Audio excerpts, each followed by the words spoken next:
इस वक्त एक बड़ी खबर आ रही है, सीधे उसका हम रुख करेंगे। बड़ी खबर हरिद्वार से ही सामने आ रही है। एक तरफ जहां पहलवान बेटियां हर की पैड़ी पर बैठी हुई हैं, रो रही हैं, प्रदर्शनकारी पहलवान वहां पर आंसू उनके बह रहे हैं, जीते हुए मेडल गंगा में बहाने के लिए ये लोग वहां पर पहुंचे हुए हैं। वहीं पहलवानों से मुलाकात करने हरिद्वार जा रहे हैं।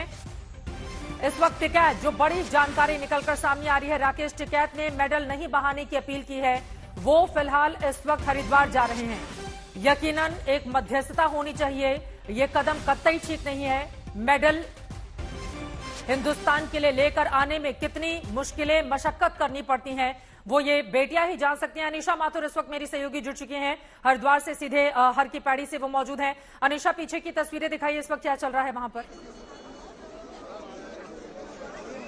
जी, अगर आप मुझे देख पा रहे हैं, अगर आप मुझे सुन पा रहे हैं, हम खड़े हैं वहां हर की पौड़ी पर, जहां देश की बेटियां, जो देश का गौरव पिछले कुछ ही दिनों पहले तक जिनको देश का गौरव कहा जाता था, आज अपने आंसू और अपने मेडल लेकर यहाँ हर की पौड़ी पे खड़ी हैं।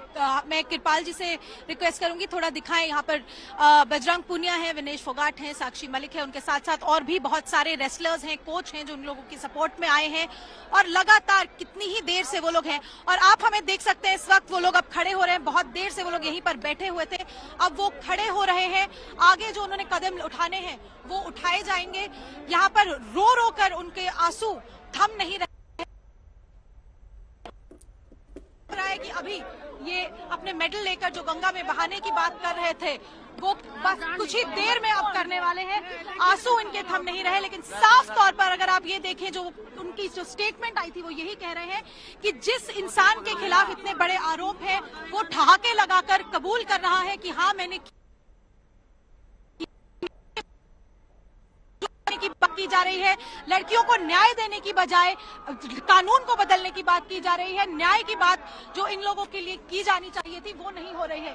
और कृपाल जी आपको दिखाएंगे यहाँ पर ब्रजभूषण शरण मुर्दाबाद, रेसलर जिंदाबाद।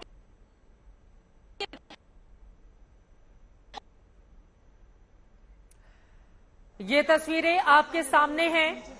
जो पदक वीर हैं अपने अपने पदक हाथ में लेकर अब इस गंगा में उसको प्रवाहित करेंगे।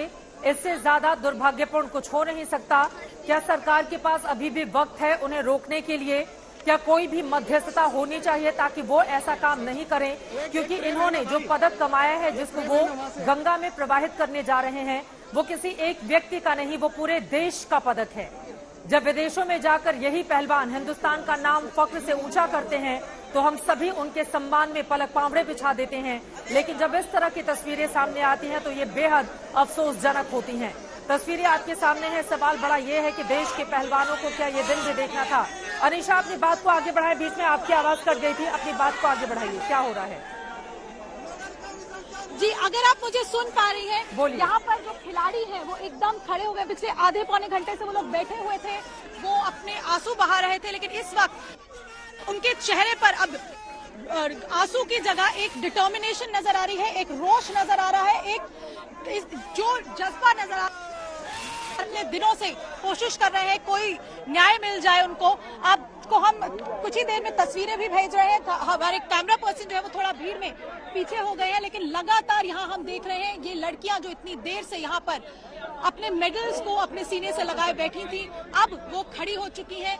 वो आपस में आखिरी एक गले लग रहे हैं एक दूसरे के, और यहाँ पर साफ तौर पे पता चल रहा है कि अगला कदम इनका जो है वो गंगा की तरफ चलने का ही होने वाला है।